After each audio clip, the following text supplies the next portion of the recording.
La unidad con Dios y con los hermanos. Chiara Lubich sobre la unidad. Selección de fragmentos.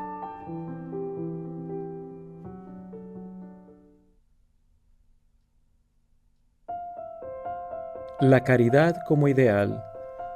Al encuentro de las focolarinas y focolarinos italianos. Rocca de Papa, 5 de diciembre de 1970. Osserviamo che Dio spesso Vemos que Dios a menudo, con una sola palabra, nos ha enseñado doctrinas profundísimas que ahora nosotros debemos redescubrir y revivir como es el momento presente. En lo que se refiere a la caridad para con el prójimo, por ejemplo, nos ha indicado una única palabra, nos ha inspirado una sola palabra, hacerse uno. O también, lo que en cierto modo es sinónimo, hacer el vacío. Pero es necesario analizar estas palabras, hacerse uno, y veremos además que éstas contienen todas las cualidades que hemos dicho de la caridad. Por ejemplo, para hacerse uno, y ustedes saben lo que significa hacerse uno cuando se habla con alguien, es necesario ser longánimos, y hemos visto que etimológicamente longánimo significa libre de toda impaciencia. Para hacerse uno, es necesario ser libres de toda impaciencia. La caridad es benigna, queremos el bien del otro. No es envidiosa, al contrario. No obra en vano, porque construye mientras ama. No se envanece, porque al contrario hay que vaciarse para hacerse uno. No es ambiciosa porque no piensa en sí misma, no es egoísta porque piensa en el bien de los demás, no se irrita porque es paciente, no piensa mal porque espera el bien, no se complace de la injusticia, es más, quiere la justicia. Goza de la verdad, de aquel poco de verdad que entrevé en los ojos en el alma del otro. Sufre todo lo cree, espera siempre el triunfo del bien en el otro, todo lo espera, todo lo soporta.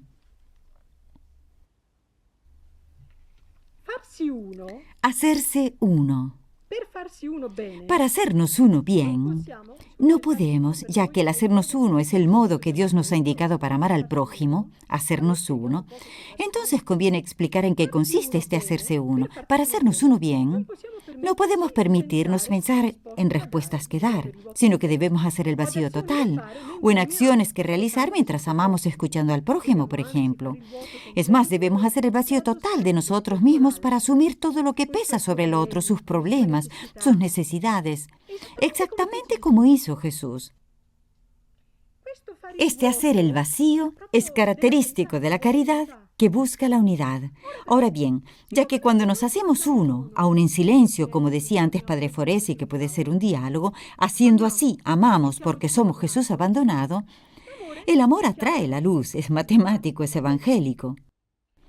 Y dado que a quien me ama me manifestaré, si nos hacemos uno perfectamente con el otro sin pensar nada más que en él, esperando todo, creyendo todo, soportando todo, haciendo el vacío completo, despojándonos totalmente de nosotros mismos, hemos experimentado en nuestra vida cuando vivimos en serio el ideal, que el Espíritu Santo, tal vez por el don de consejo, creo yo, nos inspira la respuesta que dar o nos sugiere la acción que cumplir, la adecuada. Y luego, dado que el otro se sentirá comprendido por nosotros y aliviado a su vez porque nos ha cargado de todos sus problemas, tendrá ojos puros para ver las cosas de Dios y deseará, por su parte, comprendernos. Se interesará, por ejemplo, de lo que nos interesa a nosotros. Así, el movimiento crecerá cada vez más, precisamente por el amor. Y así ha sucedido, sin ningún deseo de conquista, es más, con la repugnancia más absoluta de un apostolado que fuera una mera actividad. No solo, sino que el movimiento, si hacemos así, irá adelante también por la luz. De hecho, las experiencias hechas nos instruyen interiormente sobre todo lo acontecido. Y así después podemos enseñar a los demás el sistema para amar. Y así el movimiento va adelante también por la luz que nos da la experiencia. El hacerse uno, además, facilita al alma el amor universal hacia todos, que es siempre la característica de la caridad, para no degradarla a un amor humano. De hecho, el hacerse uno implica necesariamente cortar, saber perder las preocupaciones que el hermano anterior ha descargado en nosotros para hacernos uno con el prójimo que sigue. y entendemos mejor lo que ya recomendábamos desde los inicios, de no conservar restos de afecto o de pensamiento hacia cualquiera, en nuestro corazón, en nuestra mente. Y esto, por otra parte, lo exige también nuestra castidad, que no concierne solo al cuerpo, sino también al alma, que debe ser casta, pura como Dios. Esta actitud de hacerse uno, de hacer el vacío, debe ser puesta en la base de cualquier relación nuestra, ya sea con los superiores o con los inferiores, con los necesitados, con los ricos, con pequeños o grandes. Es la condición para toda posible unidad con cualquiera. El hacerse uno es además expresión de nuestro amor individual como personas, pero también colectivo si tratamos, por ejemplo, en grupo con otros grupos. Nuestro grupo debe estar talmente unido de ser capaces, todos juntos, de hacernos uno con el otro grupo. En efecto, es la actitud también de todo diálogo, y nosotros estamos llamados precisamente a esto. Pero atención. Si nosotros no somos perfectos en hacernos uno, tal como hemos dicho, y no tenemos la caridad, no tendremos la luz de Dios. Y el diálogo, cualquier diálogo, puede convertirse en estéril, infructuoso, ser solo conversación, charlatanería, hablar. No, el diálogo debe ser amar. En nuestra vida tenemos solo que amar. ¿Por qué? Porque solo el Espíritu Santo en nosotros puede realmente ayudarnos a responder, a saber dialogar, a dar la respuesta exacta, a construir. Y además, solo el Espíritu Santo en nosotros puede descubrir en los demás cualquier error, incluso sutil, escondido en las teorías más fascinantes.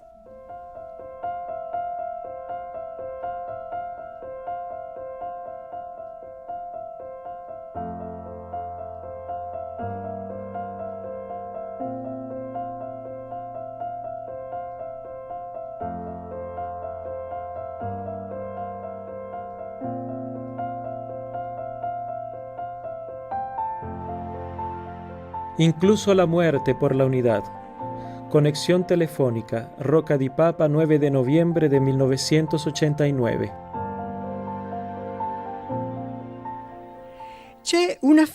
Hay una afirmación de Jesús que da plena garantía al respecto y pone la paz en el corazón. Él afirma que una casa construida sobre la roca no se caerá, a diferencia de la que está construida sobre la arena. Pueden venir vientos, tempestades, aluviones, pero ella queda en pie, y la roca es la palabra de Dios escuchada y vivida. También la obra se puede comparar con una casa que se va edificando en el mundo. También para ella entonces habrá salvación, seguridad, estabilidad y progreso, si se apoya sobre la palabra, si los que la componen no tienen ningún otro deseo que el de vivir la palabra. Pero ¿cuál es la palabra que el Espíritu Santo ha grabado como una marca, un sello en esta casa, en nuestro movimiento, cuando el cielo pensó en él y dio comienzo aquí en la tierra su realización? Nosotros lo sabemos. La palabra es unidad.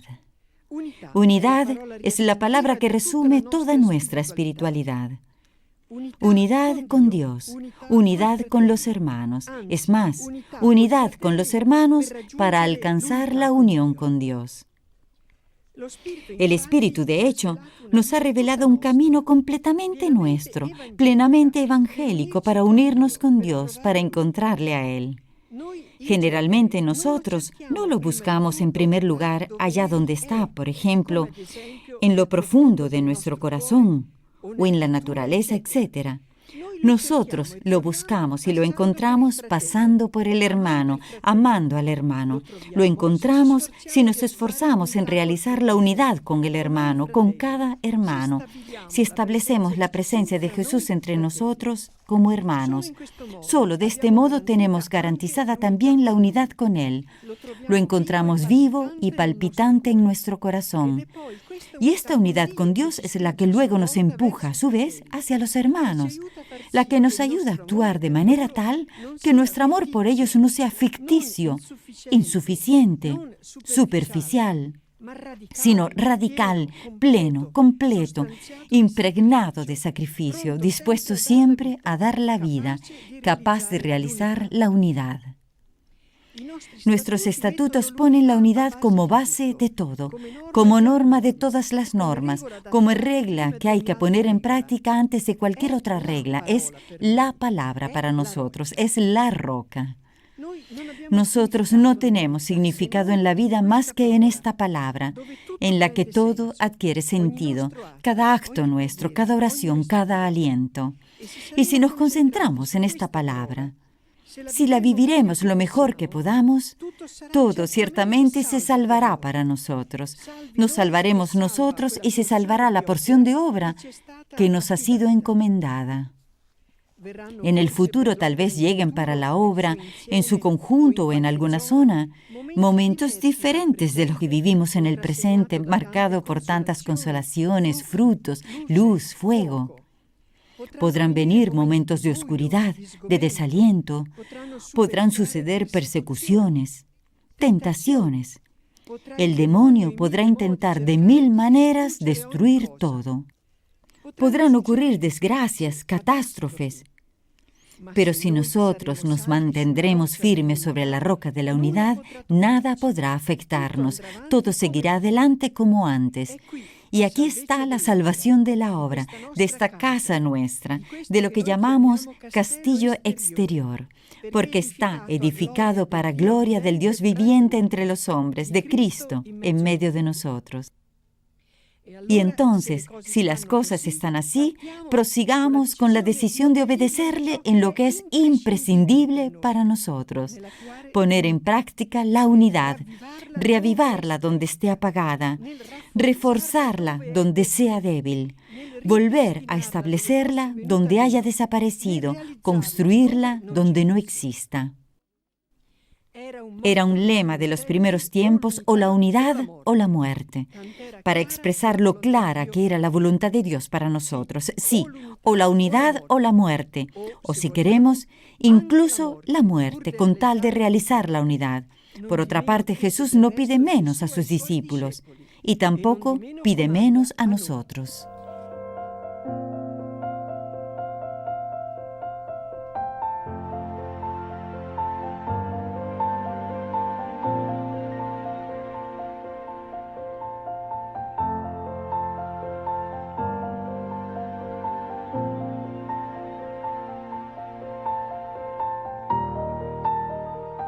¿Cómo se alcanza la unidad? A las secretarías de los religiosos. Introducción al tema sobre el Espíritu Santo. Castel Gandolfo, 30 de enero de 1990.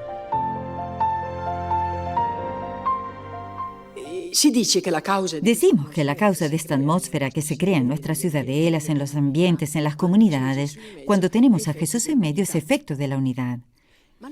Pero ¿cómo se alcanza la unidad? Enseguida podemos pensar amándonos.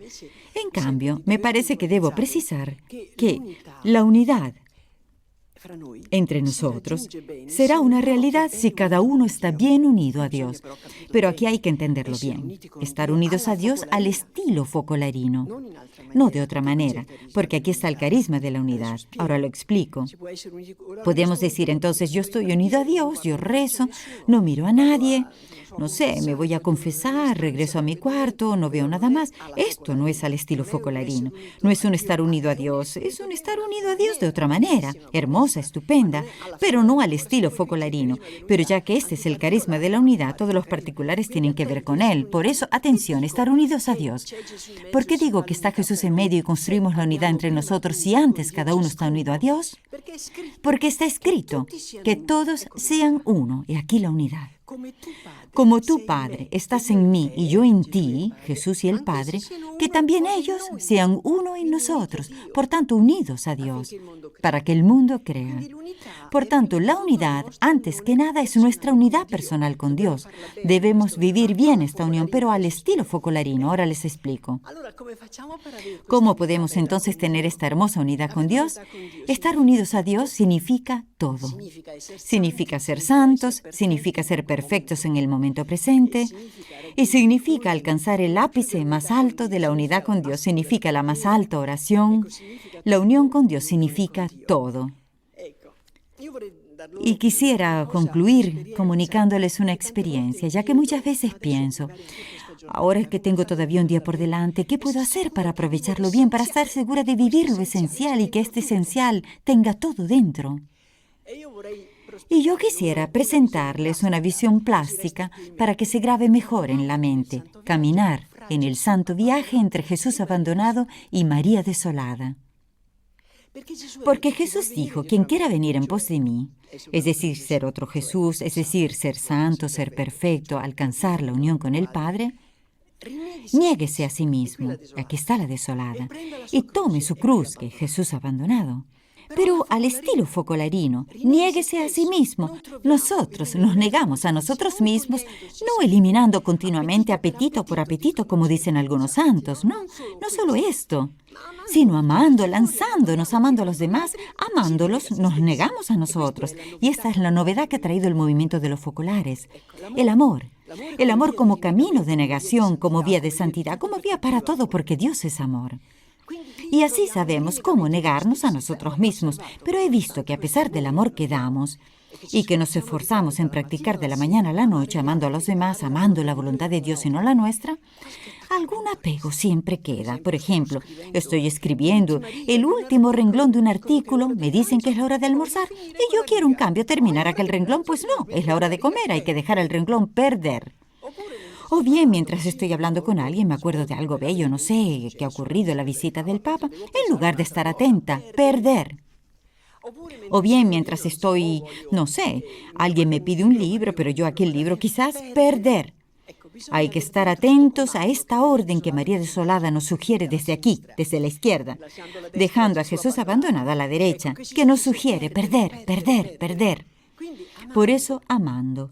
Sobre todo amando, el 99% amando, pero también perdiendo los residuos que quedan, se vive la desolada. Y se realiza la parte de la frase de Jesús que dice, niégate a ti mismo. Después Jesús dice, y tome su cruz, y ahí está el abandonado.